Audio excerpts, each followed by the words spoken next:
vlog guys, itong mumurahin natin power bank na binili ng 2,000 mAh. So gagamitin natin ito sa mga ilaw-ilaw kasi solar tayo, so yan, maybe kaya ng mga backup power bank. Okay,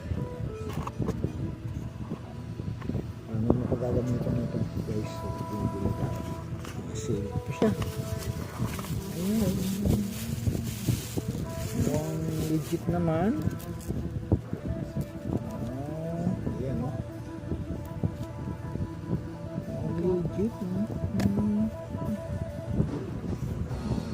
mukhang magaan. Pero anyway, yung mga bago kasing battery ngayon, medyo mga solid na. So let's see kung kung nagana. Paano ba on?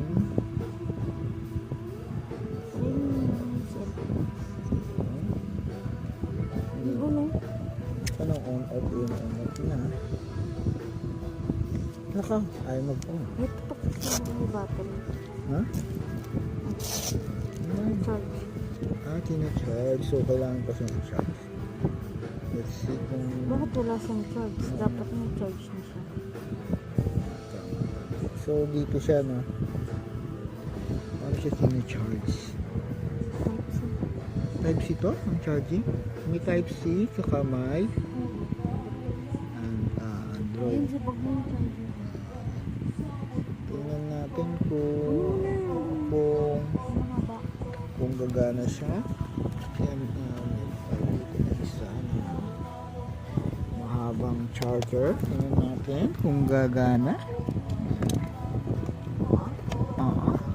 Ayan, tingnan natin.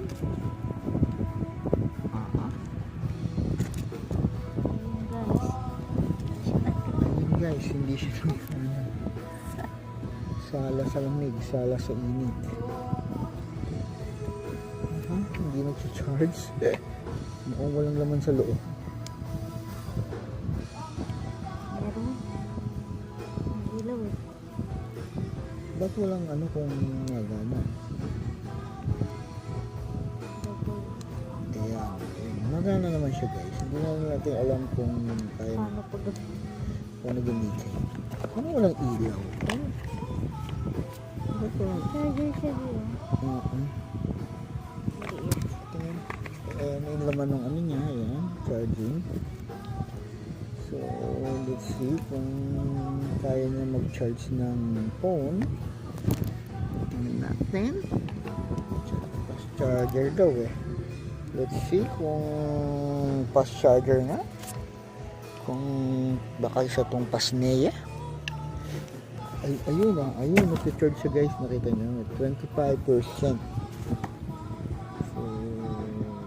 Mukhang legit. Ayan. 25% charging. Dami ko ng charging guys. Ang dami ko ng power bank. So, importante kasi ito guys. Ayan, nabuksan na natin. Ayan na. Power bank. Fast charger. Matagal na kasi ito guys. Actually, matagal na to. Ayan ko lang na buksan. Check lang natin kung legit. Ayan, legit. Ayan, 25.3.